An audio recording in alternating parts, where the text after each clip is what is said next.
الحمد لله رب العالمين، وأشهد أن لا إله إلا الله ولي الصالحين، وأشهد أن نبينا محمد رسول الله صادق الوعد الأمين. اللهم صل وسلم وبارك على عبدك ورسولك محمد وعلى آله وأصحابه المجاهدين الصادقين المؤمنين المحتسبين الذين قال لهم الناس إن الناس قد جمعوا لكم فاخشوهم فزادهم إيمانا وقالوا حسبنا الله ونعم الوكيل. رضي الله تعالى عنهم وأرضاهم أجمعين. فيا أيها الإخوة الكرام الأحبة، أوصيكم ونفسي بتقوى الله حيث أمرنا في كتابه الكريم: يا أيها الذين آمنوا اتقوا الله حق تقاته ولا تموتن إلا وأنتم مسلمون. اللهم اجعلنا من المؤمنين المتقين.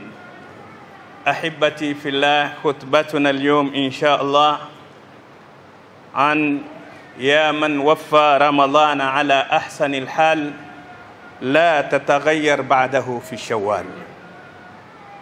يقول الله تبارك وتعالى: الحمد لله الذي هدانا لهذا وما كنا لنهتدي لولا أن هدانا الله.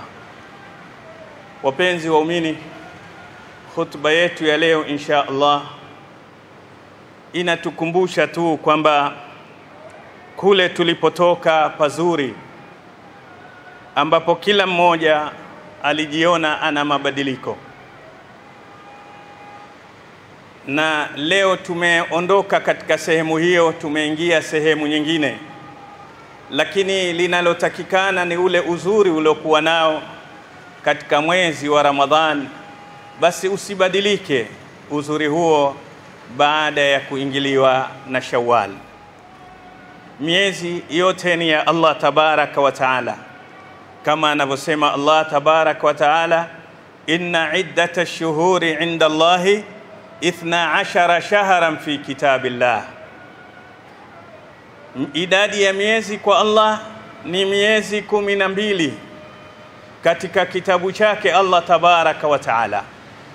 Kwa hivyo miezi hii 12 tumepitiwa na mwezi wa Ramadhani, mwezi ambao kila mmoja alijikuta ana mabadiliko, na mabadiliko haya sio kwamba alipata neema nyingi akawa na hela sana Ramadhan, au akawa na chochote kikubwa ambacho hakuwa nacho Shaabani au Shawwal. Lakini mabadiliko haya ya furaha ni furaha iliyokuwa katika moyo wa kila mmoja wetu pale alipolibeba jina la Allah tabarak wa taala kwenye kifua chake: walladhina amanu tatma'innu qulubuhum bidhikrillah, ala bidhikrillahi tatma'innul qulub. Na wale walioamini mioyo yao inapata utulivu kwa kumkumbuka Allah tabaraka wa taala. Wanapomweka Allah tabaraka wa taala katika kifua chao, basi ndipo wanapata utulivu wao.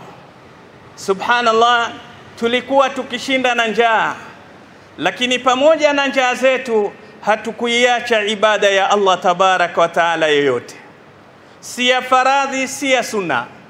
Sala 5 zilikuwa tukizipata kwa jamaa, na wewe umeshinda na njaa.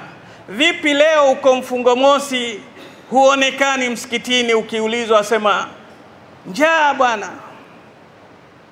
Hii njaa uliokuwa nayo ya Ramadhani kila mchana imekuwaje? Na leo mchana mzima unakula kuku, alafu ibaki Ramadhani ulikuwa unaweza kumsujudia Allah tabarak wa taala mara 5 kwa siku. Baada ya Ramadhani iwe imekuwa njaa imekukimbiza. Wapenzi waumini, tukumbuke Allah tabarak wa taala asema: ya ibadi kullukum ja'i'un illa man at'amtahu. Enyi waja wangu, nyote mna njaa, nyote mnaweza kuwa katika hali ya njaa. Ni wangapi mamilionia walioko hospitalini lakini chakula hakipiti, na mamilioni yako kwenye akaunti, stoki nyumbani imejaa, lakini aambiwa ananywishwa supu na pua. anaambiwa drip ndio chakula chake, na huyu ana uwezo wa kula mwaka bila kufanya kazi. Lakini kullukum ja'i, Allah asema hii njaa ni yenu nyote, illa man at'amtahu. Pale unapoona umekula si wewe, ni Allah tabaraka wa taala amekulisha. Sasa lipi linalotufanya sisi kipindi hiki kiliokuwa kigumu cha kushinda na njaa, cha kusimama usiku kwa ibada muda mrefu, na njaa hiyo wakati magharibi ukishiba halikufanyi hilo la kushiba ukaingia kitandani, bali ndio wazidi kupata nguvu kusimama na usiku na ibada, ili kwenda wapi baada ya Shawwal? Ni swali muhimu kujiuliza, na jibu lake la kukupa dawa na ponyo sahihi ni kujua Ramadhani ulikubali kwamba wewe una Allah, kwamba wewe una Mungu, ndiye alikuleta hapa duniani, ni lazima nimtii. Baada ya Ramadhani umefuta jibu hili kwamba wewe ni wewe na wewe sio wewe, wewe si chochote. Maisha yako yapigiwa mfano na muuzaji barafu. Wewe ukijiona mwili wako umejaa mkubwa, ni aina ya kula tu limebeba barafu.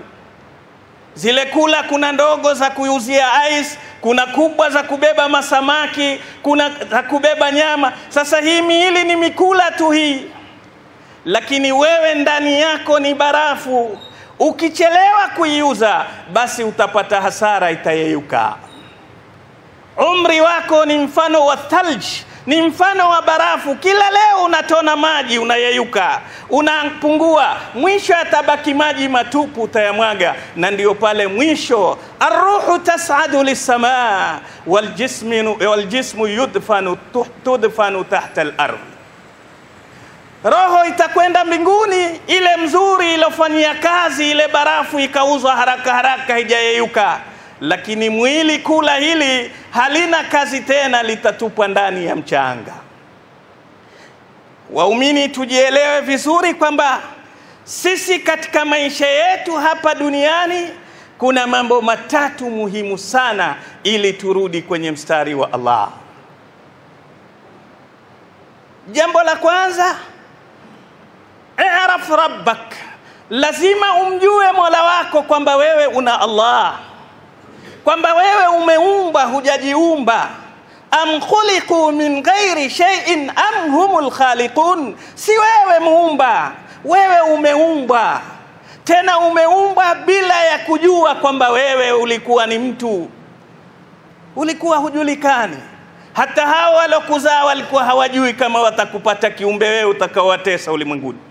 Kuna wazazi ulimwenguni usema afadhali ingeza barafu ikanipoza roho kidogo kuliko mwana huyu. Hawalikuwa hawajui kama watakuzaa kama wewe. Khuliqta min adam, umeumba hukuwepo wewe. Hal ata ala al-insani hinun min ad-dahri lam yakun shay'an madhkura, ulikuwa si chochote wewe. Sasa ni lazima ujiulize, ili kuwaje ukawa mtu? Hukuwa mtu isipokuwa umeumbwa. Na hakika ya maisha, watu wote humfanyia wema na hutoa shukurani kwa alomfanyia wema. Wewe mtu akakufanyia ihsani ndogo, utamfanyia ihsani, utampa asante na kumshukuru, na kila mara utamtaja yule jamaa, simsahau bwana, alinitoa kwenye shida fulani, yule jamaa alinisaidia hivi, yule jamaa alinisaidia hivi. Mbona Mola wako aliyekuleta akakulea kwa neema zake, akakupa uhai, anakupa hewa, chakula, maji, mbona humkumbuki? Alokufanyia ihsani ya 500 humsahau. Allah alokupa ulimwengu mzima unamsahau? Kweli una akili? Ni dharura katika maisha ya mwanadamu, cha kwanza ajue kwamba yeye ana Mola, na Mola wake ni nani.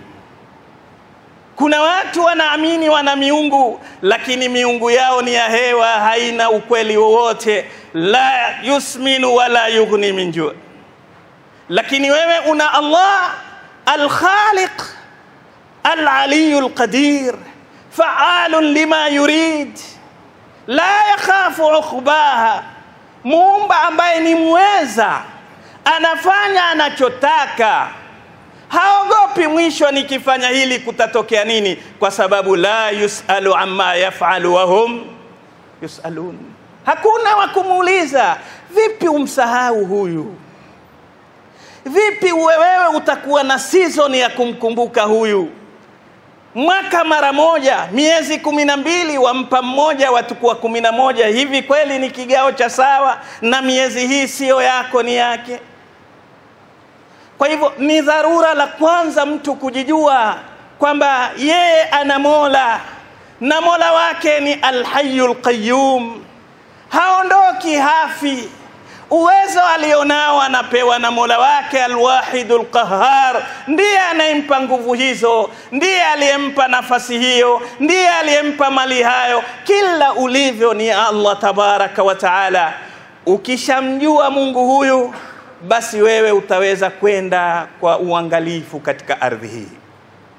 Lakini matatizo makubwa, swali hili la kwanza tumekosa kulijua kwamba annana makhluqin, kwamba sisi tumeumbwa, annana makhluqun, kwamba sisi tumeumbwa. Tumesahau hivyo, na utakaposahau hilo, basi hakuna lengine mbele utaweza kukumbuka, kwa sababu utakayemsahau mwenye kukupa hewa, ambayo hewa ikikatika huna uhai, utamkumbuka nani mwingine?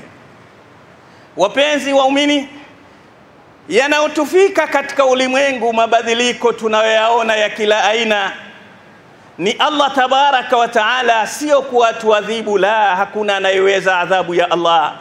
Lakini Allah tabaraka wa taala atukumbusha, mimi niko, wewe mwanadamu leo nisahau, mimi nipo. Ndiyo sasa kilio chako, vitu vimepanda. Vitu havipandi wenyewe, ni Allah aliruhusu kupanda. Kuna kiumbe nani mkosefu wa adabu aweza kujifanya jambo ambalo Allah hakutoa idhini yake? Hakuna. Linalofanyika ni Allah tabaraka wa taala. Kuna hivi na hivi, Allah tabaraka wa taala awakumbusha, nipo. Kwa hivyo usingojee mpaka kila mara ufikiwe na mambo ya kukukumbusha. Allah hausahauliki. Ukimsahau Allah umejisahau nafsi yako. Wala takunu kalladhina nasullaha fa ansahum anfusahum, msiwe kama walomsahau Allah, kwa sababu kule kumsahau Allah ilikuwa ni sababu wakajisahau nafsi zao, wakafika pabaya katika maisha yao. Bwana mmoja alikuwa akitembea na gari lake la fahari, gari kubwa. Akapita mahali kuna kama kona hivi, basi akasikia mlio wa kutisha umegonga kwenye gari lake. Akaweka gari pembeni, akashuka na hasira sana kutafuta kuangalia damage iliyoingia kwenye gari lake, na ni nani huyu aliyekosa adabu. Mtu mwenye uwezo wa gari kubwa kama hii ukampiga jiwe. Akaona gari limeumia sana, akaanza kutafuta, akamwona kuna kijana uko kona pale pembeni, na unyonge, machozi walia. Akamfuata, akamwambia, wewe mshenzi. Akamshika matai, ni wewe ulopiga jiwe, ulorusha jiwe kwenye gari langu? Akamwambia ndiyo. Mpumbavu. Akaanza kumsukasuka na kumchapa. Kwa nini umefanya hivi? Wajua hata ukauzwa wewe na wazazi wako hamuwezi kulipa damage hii? Kijana akamwambia ndiyo. Kwa nini umefanya hivi? Akamwambia wallahi sikupenda kwangu, ni tatizo lilonifika, mwisho nimefanya nililojaliwa kulifanya. Tatizo gani? Akasema mimi na ndugu yangu mdogo mlemavu, hawezi kutembea, namtembeza mimi na kigari kwenye wheelchair, na yuauma sana, naenda naye hospitali. Lakini mimi pia ni mdogo, kwa kutembea muda mrefu nimeshindwa kuikontroli kile kigari, ile wheelchair. Katika kona hii ametumbukia kwenye hilo shimo. Sasa nimesimamisha watu wote wanaopita na magari, hakuna anayesimama. Akili ikanijia mimi nigonge gari la mtu, lazima atasimama. Ndiyo nikarusha jiwe kwenye gari lako ili angalau usimame, ujue kwamba nini kinachoendelea, kwa sababu mkono wangu, kelele zangu hukuziona. Akamwambia yuko wapi? Amwambia muangalie pale kwenye shimo. Yule bwana akaenda mbio, akasaidia, akamtoa yule kijana, amezidi na kupata maumivu, madamu yamantiririka. Akamwambia sasa tufanyeje? Tumuingize kwenye gari twende naye hospitali. Akamwambia nitakujua nitauzwa soko gani na wazazi wangu ili tulipe gari lako. Akamwambia la, hapa hakuna tena cha kuuzwa, kwa sababu hili gari sitolitengeneza tena. Nitatembea hivi ili nisipate mwingine wa kunikumbusha, nijue kwamba hii dunia kuna mambo yanapitika, na ukakamilika kuna siku utapata hasara mbele ya kuwa kila siku utafaidika. Mfano huu ni mimi na wewe katika maisha yako. Kila mmoja wetu sisi, hakuna anayeacha kufikwa na vijijambo katika maisha. Utakavyoishi na hali nzuri, lakini kuna jambo limekufika. Hilo jambo usilitafutie sababu nyingi. Ni simple mathematics, kujua kwamba kuna Mungu ndiye muendesha mambo. Yudabbiru al-amra kulla. Allah tabaraka wa taala ndiye anaendesha mambo yote.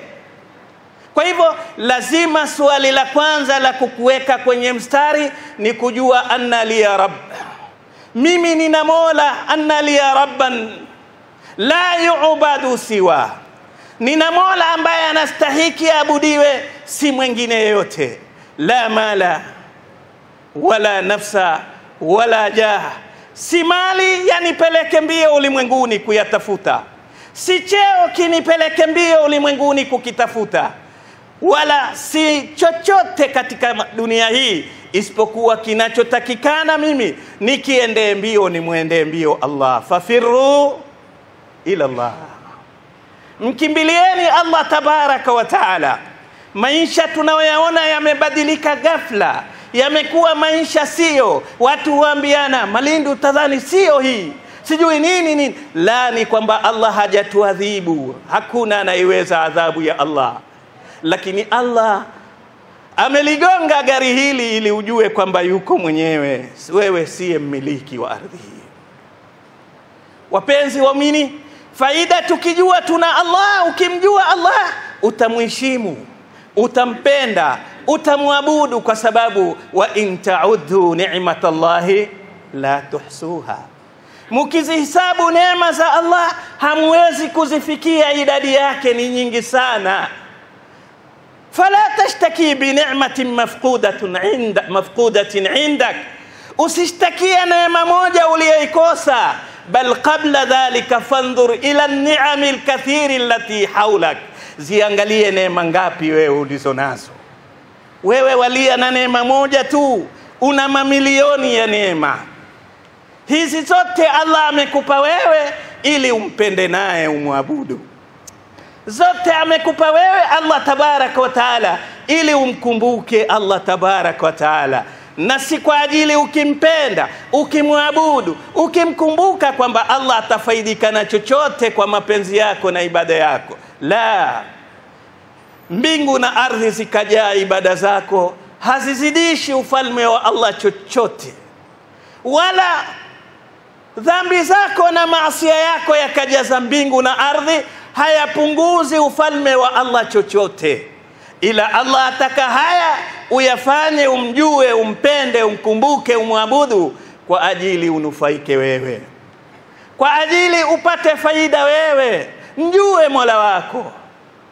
Hivi wewe utaamini kwamba kuna taasisi yoyote, kuna kampuni yoyote itakayokuwa haina mwenyewe, haina idara, haina chairman kampuni ile, haina director? Huwezi kuamini. Waamini kila kampuni, kila taasisi ina kiongozi. Mbona taasisi hii kubwa mbingu na ardhi hujaamini kwamba ina kiongozi? Hivi haya yote yanakwenda tu. Mbingu hii ilivyosimama bila ya nguzo, ardhi hii kubwa ambao nyote mko juu yake na haijatoboka mkadidimia ndani, hivi haina mtunzaji? Hivi haina mwenyewe? hakuna anaiendesha. Mbona huamini shirika likikosa manager utakuwa huamini kwamba ni shirika? Waamini ulimwengu kwamba unakwenda tu unavyotakana. Wapenzi waumini, ni tujue kwamba kila anayefanya popote pale anaamini katika shirika lile, kwenye kampuni ile, au kwenye kiwanda kile, au shule ile ina viongozi wa kulekeza. Si kila mtu ni kiongozi, na sisi lazima tujue ulimwengu huu Allah ameleta viongozi. Tilka rusulu fallalna ba'dahum ala ba'd, amewaleta mitume, tukubali hawa ndio viongozi wetu.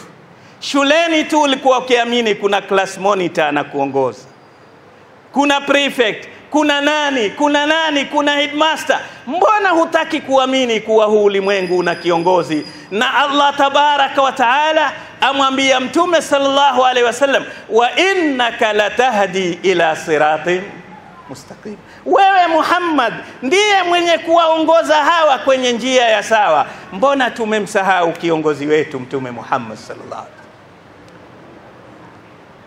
Waumini, ni lazima katika maisha yako unaamini kuwa sheria mpya ikija inafuta sheria ya zamani. Basi lazima uamini Uislamu wako umefuta mila zako zote. Zile mila ulizokuwa nazo zako, za ukoo wako, za jamii yako, za kabila lako, zote hizi ziko chini, zimekanyagwa na Uislamu, kwa sababu ndiyo mila iloletwa na Allah tabaraka wa taala katika ulimwengu huu. Wa man yarghab an millati Ibrahima faqad safiha nafsa, yeyote atakayeacha mila hii basi ashajifanya mpumbavu mwenyewe. Wallahi, ukiangalia kila siku twalalamika, kila siku twajuta, kila siku twajilaumu. Kwa nini? Huwezi kujilaumu kama hukufanya kosa. Basi jamani, anayefanya kosa, mwanao akifanya kosa anafanya correction, wewe siku zote ubaki vile vile, hutaki kurekebisha makosa yako. Wewe ni mwanadamu wa aina gani? Araf rabbak, mjue Mola wako. Wewe unapokuwa popote, barazani, kwenye maskani, uko sokoni, uko dukani, wapayuka, wapiga kelele, watusi, wafanyaje, alafu mtu aje mwingine mwenzako atapu kwenye bega lako akuguse akwambie babako huyo hapo, bila shaka utafunga mdomo, sauti yako itarudi chini kwa sababu wa muheshimu mzee. Mbona unafuja ulimwenguni, hujui una Allah? Hujui kwamba kuna Allah katika ulimwengu huu wataka kuishi unavyotaka wewe? Mbele ya babako ufanyi fujo, wafanya fujo katika ulimwengu mbele ya Allah tabaraka wa taala. Ni haki kumjua Mola wetu ili turudi katika njia mzuri na tupate usalama wa maisha yetu. Jambo la pili katika mambo ambayo ni lazima tujifunze nayo na kuyajua, aslih nafsak. Aslih nafsak, wakati wote pambana kuitengeneza nafsi yako. Matatizo makubwa yamekuja, kila mmoja amwangalia mwingine, kila mmoja angalia kasoro za mwingine, lakini wewe una kasoro zako na wazijua. Balil insanu ala nafsihi basira, wewe una yako. Ukitaka uwe mzuri, usiliangalie la mwenzako, jiangalie mwenyewe. Jisilihishe, kwa sababu CV yako ni hatari. CV yako ndiyo maisha yako. Heri umalize umri wako, lakini kuliko kubaki duniani na iwe mbaya sera yako. Ndiyo Nabii Allah Yusuf alayhi salam, baada ya dhulma kuingizwa gerezani na baada ya kubainika kwamba ni mtu mzuri, mfalme amrisha Yusuf atoke gerezani. Lakini Yusuf alipokuja tolewa alikataa. Alimwambia irji, rudi kwa yule mfalme wako, umuulize swali hili, fama badu niswa. Siwezi kutoka hapa mimi mpaka kieleweke.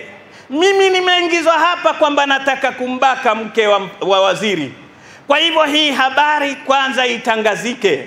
Na angalia heshima ya mitume. Yusuf aliazirishwa na Zulaikha, mke wa waziri, lakini alipotaka hakusema mpaka habari ya huyu mwanamke wa waziri iwe wazi, ni kweli au ni urongo. Hakumtaja yeye, alisema fabalu niswa, kuonyesha mwanadamu mzuri ni mwenye kustiri aibu ya mwenzake. Pamoja kwamba yeye huyu ndiye aliyemdhulumu, lakini Yusuf alichanganya wanawake wote. Fama balu niswatu lati, akataja wanawake wote, hakumtaja Zulekha kwa jina, pamoja kwamba ndiye aliyemdhulumu, lakini muungwana ni yule ambaye anastiri aibu ya mwingine. Wapenzi waumini, dunia hii maisha yake kufaidi nayo mpaka uwe muhsin. Na ndiyo Allah alimwambia mtume Musa, alimwambia Yusuf, kadhalika najzil muhsinin. Haya mazuri yote yaliyokufikia Yusuf ni kwamba sisi wakati wote tunawalipa wazuri, wenye kufanya mazuri.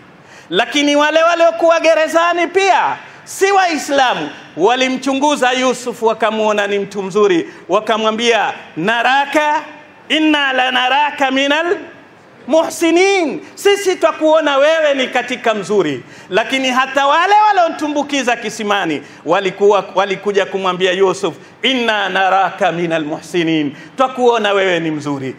Hili la maanisha Yusuf hakubadilika msimamo wake. Alikuwa mzuri kwa babake kabla hajaingia kwenye matatizo, akawa mzuri akiwa gerezani, akawa mzuri pia alipokuwa waziri, alibaki kuwa mzuri. Usibadilike baada ya kutoka Ramadhani. Mu'min anatambua heshima yake na uzuri wake, na anauthamini kuliko chochote. Leo katika tabu yetu duniani, kila mmoja atambua mali yake na tumbo lake kuliko uzuri wake na njema tabia yake. Imamu al-Bukhari rahimahullah, mwanachuoni ambaye huyu kitabu chake kimekuwa ndio kitabu kilicho asahul kutub baada kitabillah, baada ya kitabu cha Allah, kitabu kinatambulika kweli kwamba ni kitabu kilio sahihi, ni Sahih al-Bukhari. Lakini muangalie Sahih al-Bukhari hii, kwa nini ikatambulika ulimwengu mzima kwamba ndio kitabu sahihi?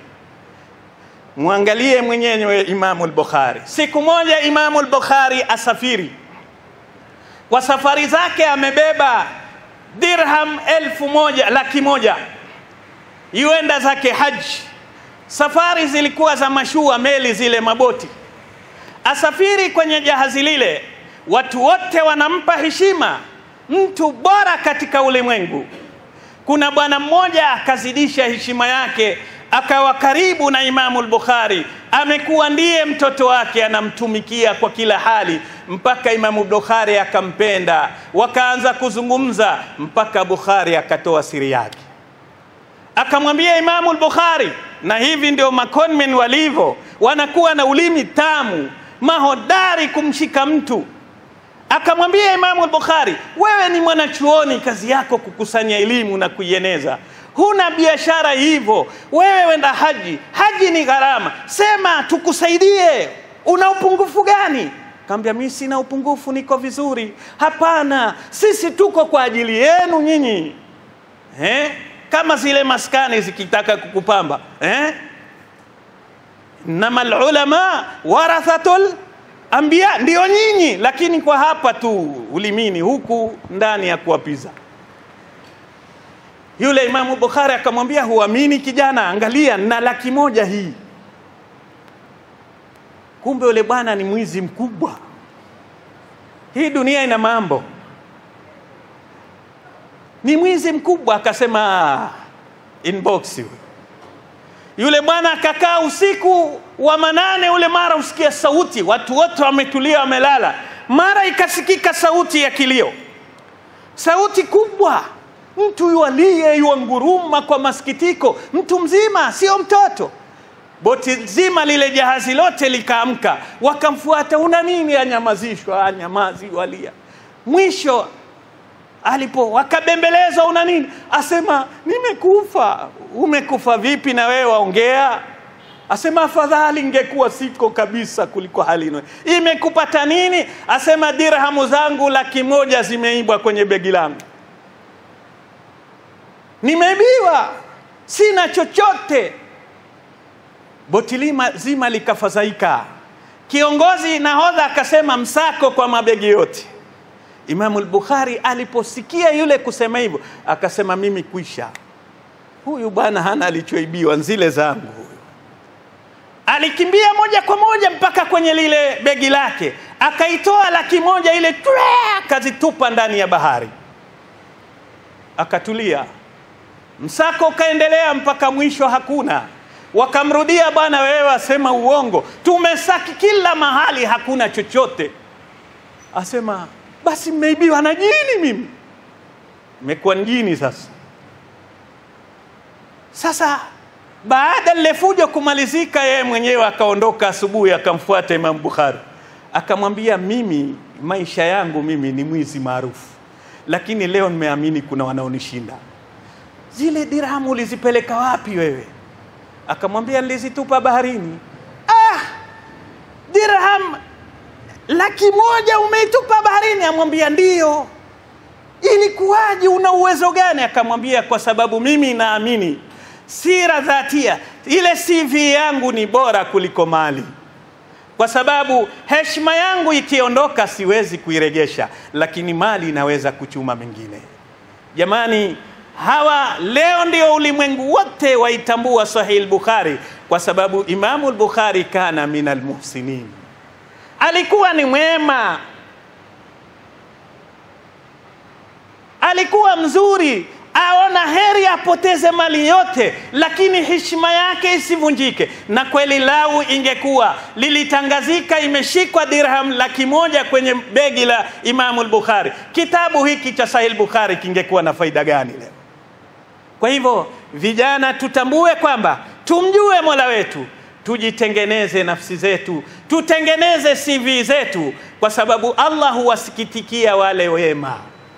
Kiasi utakavyojifanya kaburu, jeuri, hodari, wewe na Allah mtakuwa mbali, na ukiachwa mkono na Allah umeshikwa na nani? Lakini la mwisho linalostahiki katika miezi hii mingine tukumbuke sana katika mambo matatu: kumjua Allah, kujitengeneza nafsi zetu. La tatu, walitad'u ghairak, na umlinganie mwingine katika wema ulio na wewe. Usichekee ubaya, usichekee maovu. Ukimwona mwenzako yuko kinyume, msikitikie. Yule mlokuwa naye Ramadhani leo hako tena, mfuate. Umar ibn al-Khattab radhiyallahu anhu, walikuwa na bwana mmoja kwenye kikao chake 5 salawat, anakaa kikao cha amir, mara akapotea. Huyu bwana kutoka Sham. Umar akauliza, mbona simuoni bwana fulani? Wakamwambia, Amir al-Mu'minin amerudi katika hali yake ya zamani, anapiga vitu kweli kweli, mlevi kupindukia. Umar ibn al-Khattab akaandika barua akasema, mpelekeni mlevi wangu huyu. Umar, unavomjua Umar, lakini akaandika barua min Amir al-Mu'minin Umar ibn al-Khattab ila akhi fulan bin fulan, irji ila ghafiri dhambi qabili tawba. Barua hii yatoka kwangu yaja kwako, na kunasihi urudi kwa yule mwenye kusamehe dhambi. Dhambi yoyote kwake inasameheka, anakubali toba, nawe rudi kwenye toba yako. Mlevi yule alipopelekewa barua ile, ilibaki kuwa ndiyo nyimbo yake, ghafiri dhambi qabili tawba. Mimi namuasi mtu Mungu anayejitangaza kwamba wewe asi, mimi nitakusamehe. Wewe fanya dhambi, mimi nitakubali toba yako. Mimi Mungu huyu nitamkimbia vipi? Alirudi siku nyingine, yaonekana amerudi, hakosekani safu ya mbele. Hivi ndivyo tunavyotakikana tupendane, sio kusengenyana, sio kuambizana mabaya, sio kutukanana. Yule aliyekupotea mshike mkono asipotee, kwa sababu hakuna anayetaka mwenzake aumie. Aqulu ma tasma'un wa astaghfirullah li wa lakum wa lisairil muslimin fastaghfiruhu innahu huwal ghafurur rahim wa huwal barrul karim.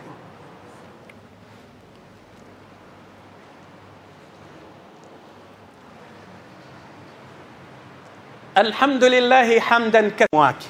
Kama unavyoshawishiwa, wewe mshawishi katika khairi, kwa sababu wewe unajijua unapokwenda, na anayejua anapokwenda hazunguki shingo yake nyuma. Kijana mmoja alikuwa akivusha watu, ana kihori chake, kiboti chake, anavusha watu kutoka ngambo hii kama Kilifi pale. Basi akamvusha bwana mmoja. Alipofika ngambo ya pili kushuka, yule bwana akamwambia, wewe mbona umefanana na fulani sana? Akamwambia, babangu. Mashaallah, onekana bwana, sura duplicate. Nyingine akamwambia, yuko wapi? Akamwambia, baba alifariki. Mbona sijapata habari? Tena alikufa hapa hapa, boti lake lilipinduka akafia hapa. Akamwambia, babu yako pia si alipata ajali hapa? Akamwambia, ndio. Basi mwanangu, huogopi wewe? babu yako kafia hapa na wewe wafanya kazi hiyo hiyo. Akamwambia, kwani mzee, wazazi wako wewe wako wapi? Asema, wamekufa. Walikufa wapi? Nyumbani. Wapi? Kitandani. Na wewe ishi wapi? Nyumbani. Walala wapi? Kitandani. Uogopi? Akikwambia wewe kila siku wafunga, mwambie na wewe kila siku wala. Wewe kila siku wasali, na wewe kila siku uko na shetani. Usirudi nyuma, kwa sababu tunapokwenda ni karibu kulipo tunapotoka. Hatujui ni wakati gani tutakuja ondoka. Allahumma ighfir lil mu'minina wal mu'minat wal muslimina wal muslimat al ahya minhum wal amwat. Allahumma inna nas'aluka fi'la al khairat wa tarka al munkarat wa hubba al masakin, wa idha aradta bi'ibadika fitnatan faqbidna ilayka ghayra fatinin. آمين. فيا نعم المولى ويا نعم النصير. غفرانك ربنا وإليك المصير. بفضل سبحان ربك رب العزة عما يصفون، وسلام على المرسلين، والحمد لله رب العالمين. أقم الصلاة.